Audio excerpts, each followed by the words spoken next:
Share holder funds में हमारा first note number होता है शेयर कैपिटल। ठीक है, सबसे पहले हमने बैलेंस शीट में जो अमाउंट कैलकुलेट करनी है वो अमाउंट कैलकुलेट करनी है शेयर कैपिटल। जो शेयर कैपिटल की अमाउंट है वो कैलकुलेट कैसे होती है? सबसे पहले आप निकालोगे ऑथराइज कैपिटल। एक बात ध्यान रखना कि जो इसमें सीख रहे हो शेयर कैपिटल निकालना, वही हमारी सेम बैलेंस शीट बनेगी सेकंड बुक की शेयर कैपिटल। ठीक है, जैसे मैं इसमें नोट्स टू अकाउंट बना रहा हूँ शेयर कैपिटल के, वैसे ही नोट्स टू अकाउंट आप सेकंड बुक में शेयर्स के बनाओगे तो आपकी क्या बन जाएगी? Balance sheet of share. Clear? सबसे पहले आप निकालोगे इसमें ऑथराइज कैपिटल। ऑथराइज कैपिटल की अमाउंट लिखने के बाद आप लिखोगे इशूड कैपिटल। इशूड कैपिटल के बाद subscribe capital and next paid up capital. Paid up capital की अमाउंट कैलकुलेट करनी पड़ती है। सबसे पहले आप ड्यू करोगे, उसके बाद उसमें से माइनस करोगे आप एरियर्स। कोई भी आपका एरियर होगा उसको माइनस कर दिया, फिर जो अमाउंट आएगी उसके बाद तुम उसमें प्लस करोगे add forfeited shares. Add forfeited shares amount, इनको प्लस करने के बाद जो यहाँ पे अमाउंट आएगी ये वाली अमाउंट आपकी जाएगी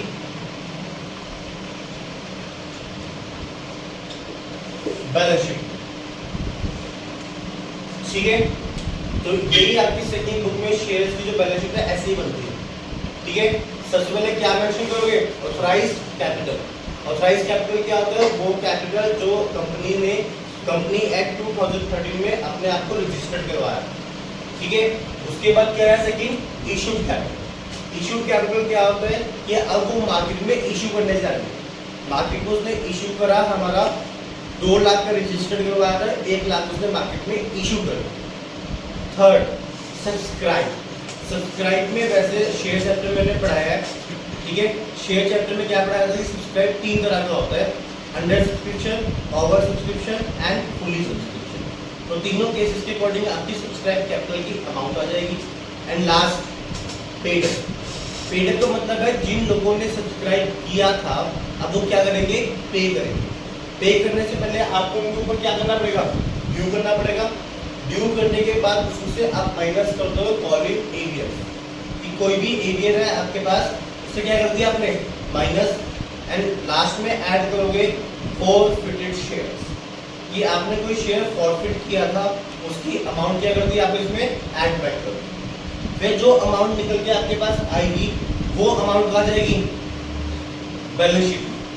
बैलेंस शीट में शेयर कैपिटल के सामने करंट ईयर में चली जाएगी। ठीक है, फॉर्मेट आपके पास है बैलेंस शीट का, तो उसमें शेयर कैपिटल में करंट ईयर वाले कॉलम में आप वो अमाउंट मेंशन कर दो।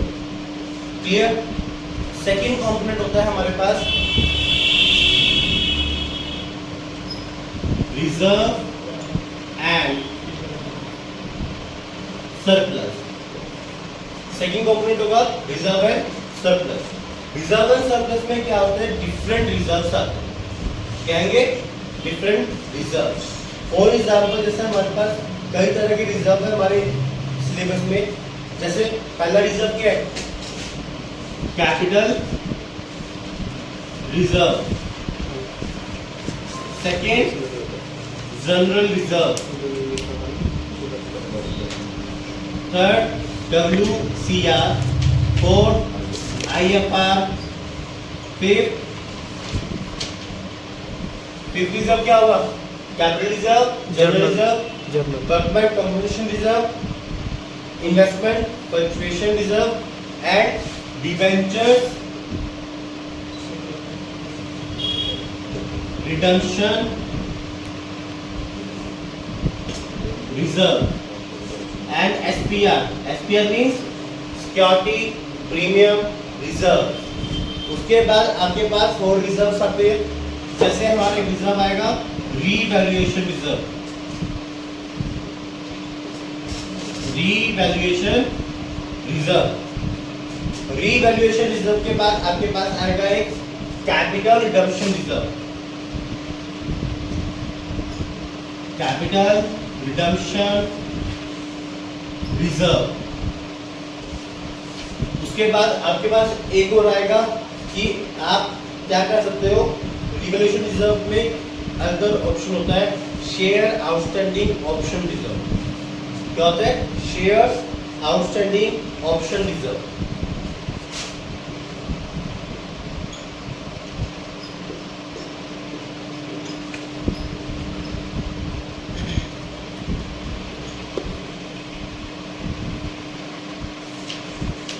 ठीक है, ये 6-7 रिजर्व्स है हमारे पास जो हम रिजर्व एंड सरप्लस में ऐड करते हैं। एंड लास्ट तुम आप ऐड करोगे इसमें surplus in statement of P&L। जो P&L का सरप्लस होगा वो क्या हो जाएगा, इसमें ऐड हो जाएगा। ठीक है, सबसे पहले क्या आएगा? Capital reserve, general reserve, workman compensation, investment fluctuation reserve, debenture redemption reserve, security premium reserve, revaluation reserve, capital redemption reserve and share option outstanding reserve and last surplus in statement of profit and loss. ठीक है, तो ये दो main सब head हुए हमारे। सब head के तुम्हें पेपर में क्वेश्चन आएगा कि रिजर्व कैपिटल रिजर्व का सब हेड क्या है और मेन हेड क्या है। ठीक है, तो कैपिटल रिजर्व का कैपिटल रिजर्व इधर आ रहा है, इसका सब हेड होगा reserve and surplus and main head होगा इसका शेयर होल्डर फंड। 4 नंबर में क्वेश्चन आएगा कि तुम्हें देखो उसमें 8 पॉइंट आएंगे, आपके 8 पॉइंट को आइडेंटिफाई करना है कि उसका सब हेड क्या है, उसका मेन हेड क्या है। तो 8 में से एक पॉइंट तो होगा शेयर्स में से। ठीक है, तो उसका सब हेड क्या होगा? शेयर कैपिटल एंड सब main head share holder fund. Second point होगा किसी रिजर्व में से, तो रिजर्व का सब हेड क्या होगा? रिजर्व एंड सरप्लस और main head share holder fund. Clear? ज्यादा क्लियर है? उसके बाद हमारे पास थर्ड कंपोनेंट आता है लॉन्ग टर्म बोरिंग। इसके बाद थर्ड कंपोनेंट क्या है हमारे पास? Long term borrowing. Long term borrowing क्या बोलते हैं?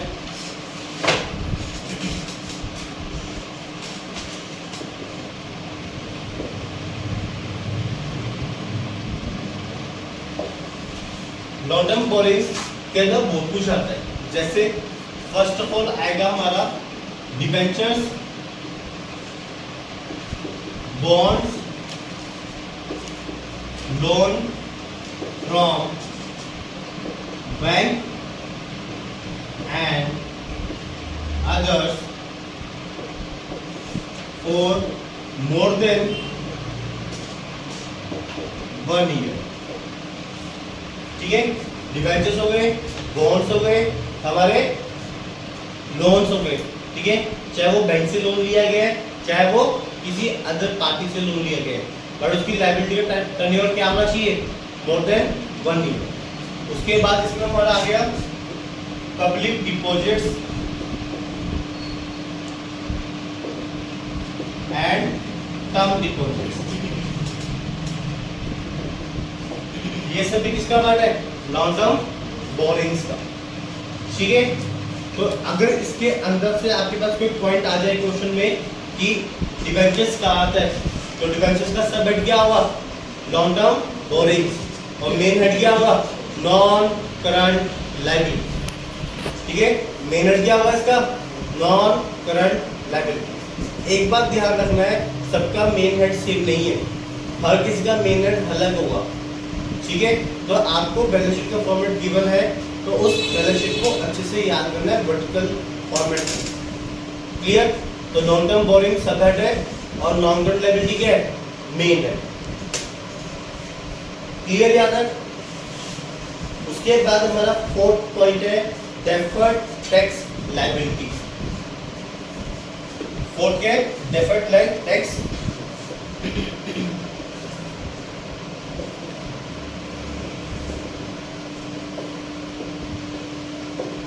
डेफर्ड टैक्स लायबिलिटी क्या होती है कि गवर्नमेंट हमारे ऊपर टैक्स ड्यू करती है। क्या करती है गवर्नमेंट? हमारे ऊपर टैक्स ड्यू करेगी। तो जब भी गवर्नमेंट टैक्स ड्यू करती है तो हमारे ऊपर क्या क्रिएट होती है? लायबिलिटी क्रिएट हो जाती है। मान लो गवर्नमेंट ने टैक्स ड्यू किया मेरे ऊपर 2 लाख का, ठीक है? इसमें से मैंने क्या करा?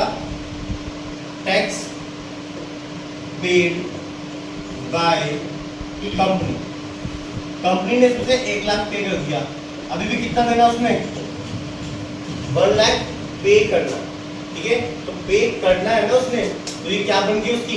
Deferred tax liability. Clear? Deferred tax liability कभी कभार आपको निकालनी आ जाती है एमसीक्यू में कि find out the deferred tax liability in net value. Clear? तो ये 1 नंबर में अलग से आ जाती है। क्लियर? इसका नोट नंबर क्या होगा हमारा? 4th note number. 5th note number है हमारे पास other long term liabilities. 5th के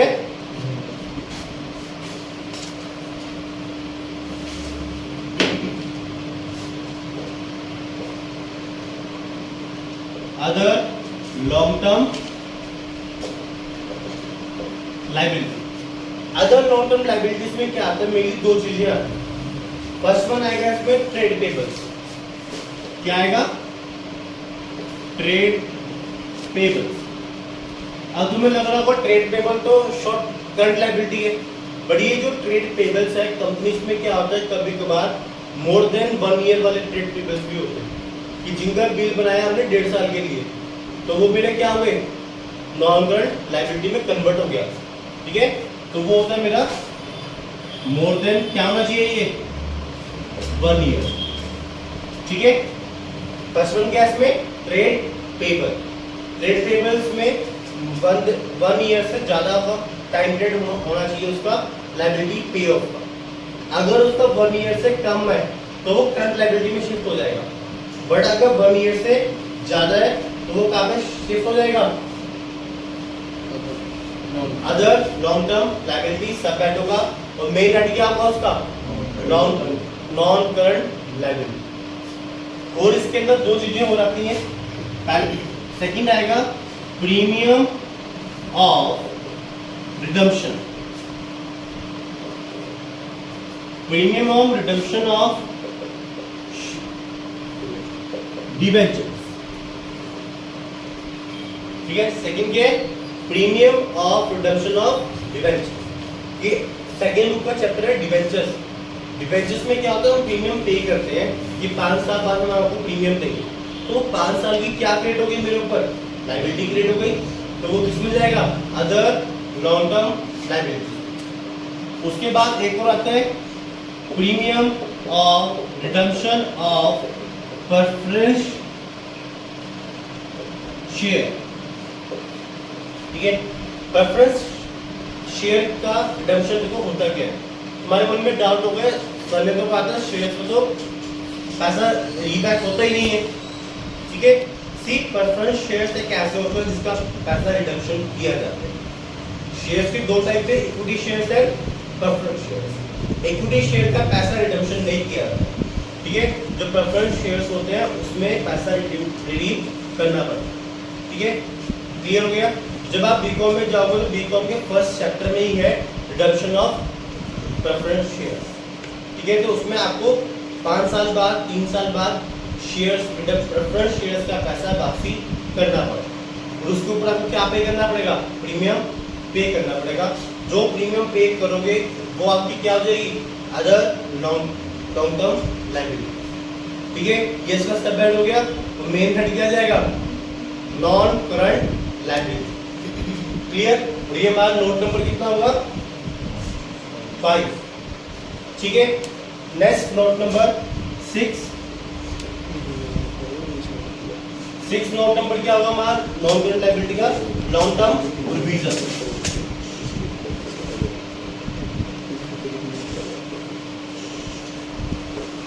लॉन्ग टर्म प्रोविजंस में क्या होता है कि अब हम कुछ डिफरेंट एक्टिविटीज के लिए बड़े बड़े प्रोविजंस क्रिएट करते हैं।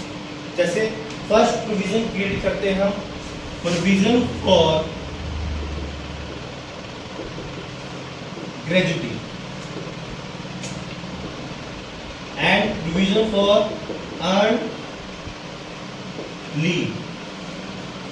ग्रेजुटी का मतलब यहाँ पे ये है कि अगर कुछ मुझे फ्यूचर में कुछ मेरे साथ अन इवेंट हो जाए, अनहैपनिंग इवेंट हो जाए, तो मेरे पास इतना पैसा होना चाहिए कि मैं उस अन इवेंट हैपन को क्या कर सकूं, रिकवर कर सकूं। ठीक है। और अर्न लीव का मतलब होता है जैसे आजकल कंपनीज में क्या है, हमारे जो लेबर लॉ है उन्होंने एक रूल पास किया कि जो भी लेडीज है, ठीक है, जो प्रेग्नेंट लेडीज होंगी उनको लास्ट मंथ प्रेगनेंसी के लीव दी जाएगी। ठीक है। और वो जो लीव दी जाएगी वो विदाउट सैलरी डिडक्शन दी जाएगी। आपको उनको सैलरी पे करनी पड़ेगी जितनी आप सैलरी पे करते हो, बट वो काम पे नहीं है। तो जो वो एक महीने की सैलरी है तो वो देना बहुत डिफिकल्ट काम हो जाता है। ठीक है। तो वो जो एक मंथ की सैलरी है उसके लिए मैं क्या कर रहा हूँ, पहले से प्रोविजन क्रिएट करके चल रहा हूँ ताकि मुझे एंड टाइम पे जाकर प्रॉब्लम्स ना। तो उसको हम क्या बोलते हैं, प्रोविजन फॉर अर्न लीव। तो ऐसे कोई भी प्रोविजन आपने बनाया हुआ है तो वो क्या आपका लॉन्ग टर्म प्रोविजन। ठीक है। ये इसका क्या होगा, सब हेड, और मेन हेड क्या होगा इसका, नॉन करंट लायबिलिटी। क्लियर? या तो कोई डाउट नहीं। उसके बाद हमारा नेक्स्ट नोट नंबर होगा 7। 7th नोट नंबर क्या बोलता है, शॉर्ट टर्म बोरोइंग। क्या हो जाएगा, शॉर्ट टर्म बोरोइंग।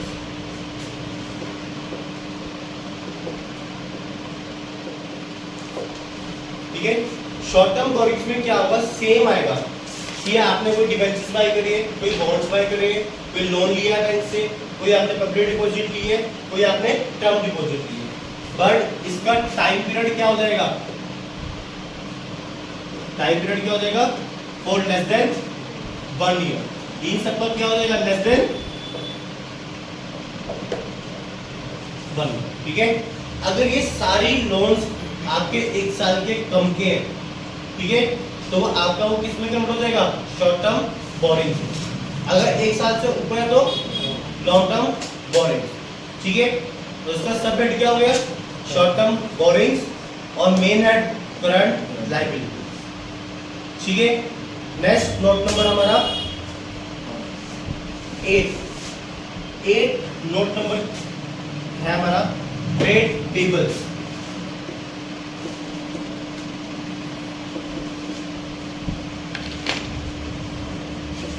एक note number is trade tables. Trade tables क्या होते हैं, ट्रेड टेबल्स में 2 आइटम्स आती है। फर्स्ट आइटम आएगी इसमें बिल्स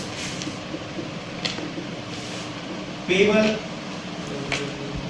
एंड लास्ट क्रेडिटर्स। ठीक है। तो इसमें आते हैं बिल्स पेबल, इनका सब head bills payable and main head current liability. ठीक है। पेपर में ऐसे ही आना है कि आपको कोई भी कंपोनेंट उठा के दे देंगे, आपको कोई 8 कंपोनेंट उठा के देंगे, वो 8 कंपोनेंट में क्या आपको बताना होगा कि सब हेड क्या है और उसका मेन हेड क्या है। क्लियर? ज्यादा क्लियर हो गया? उसके बाद हमारा next note number 9, other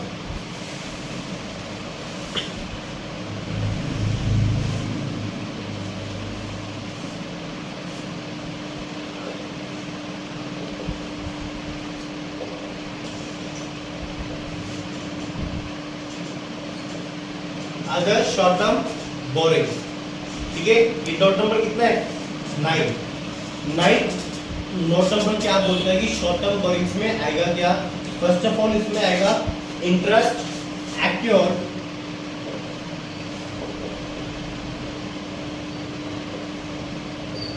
but not due और नॉट पेड। ठीक है। आपने इंटरेस्ट तो एक्यूट कर दिया बट आपने उसको पे नहीं किया, तो वो आपकी क्या हुई, अदर शॉर्ट टर्म बोरिंग। ठीक है। उसके बाद अगर आपके पास कोई प्रीमियम है, क्या है, प्रीमियम ऑन रिडम्पशन, ठीक है, या आपके पास अनडिविडेंड है, अनडिविडेंड पेड, ये आपने शेयर्स पे डिविडेंड ही नहीं पे किया है, ठीक है। अगर आपने कोई इंटरेस्ट ऑन डिबेंचर्स, ठीक है, आपने डिबेंचर्स में भी इंटरेस्ट पे नहीं किया, तो उस केस में भी क्या हो जाएगा वो आपका अदर शॉर्ट टर्म बोरिंग, ये सब ऐड हो गया और मेन हेड क्या जाएगा करंट लायबिलिटी, ठीक है। नेक्स्ट नोट नंबर हमारा क्या होगा, नोट नंबर 10 नोट नंबर है हमारा short term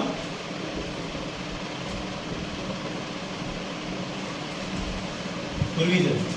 short term provision में हमारा फर्स्ट ऑफ ऑल आएगा प्रोविजन फॉर टैक्सेशन, ठीक है। कि मुझे पता है कि गवर्नमेंट ने मेरे को एंड ऑफ द मंथ क्या क्रिएट करना है, टैक्स क्रिएट करना है, तो मैं क्या कर रहा हूँ हर महीने 1-1 लाख रुपया प्रोविजन में डालता जा रहा हूँ कि मुझे 12 महीने बाद क्या पे करना है, टैक्स पे करना है, ठीक है। तो मेरे पास सफिशिएंट अमाउंट होगी कि जो मैं एंड ऑफ द मंथ आराम से क्या पे कर पाऊंगा, टैक्स पे कर पाऊंगा। तो इसके लिए मैं क्या क्रिएट करता हूँ, शॉर्ट टर्म प्रोविजन क्रिएट करता हूँ, प्रोविजन फॉर टैक्सेशन। एक होता है provision for repair. Provision for repair का मतलब क्या होता है कि मैं कंपनी खोल के बैठा हूँ, कंपनी में दुनिया भर की मशीन्स है, ठीक है, दुनिया भर की मशीन से कोई भी खराब हो सकती है, कभी भी खराब हो सकती है। अब कंपनी के ऑनर के पास हर टाइम पैसा नहीं हो, कभी कभार ऐसा टाइम पीरियड भी होता है कि मतलब पैसा नहीं है, तो उस टाइम हम प्रोविजंस मेंटेन करके चलते हैं कि अगर मेरे पास कुछ ज़्यादा बड़ा खर्चा आ गया और मेरे पास सफिशिएंट अमाउंट नहीं हुई, तो मैं अमाउंट कहाँ से निकालूंगा, प्रोविजन फॉर रिपेयर्स, ठीक है। और एक होता है हमारे पास लास्ट प्रोविजन फॉर एम्प्लॉय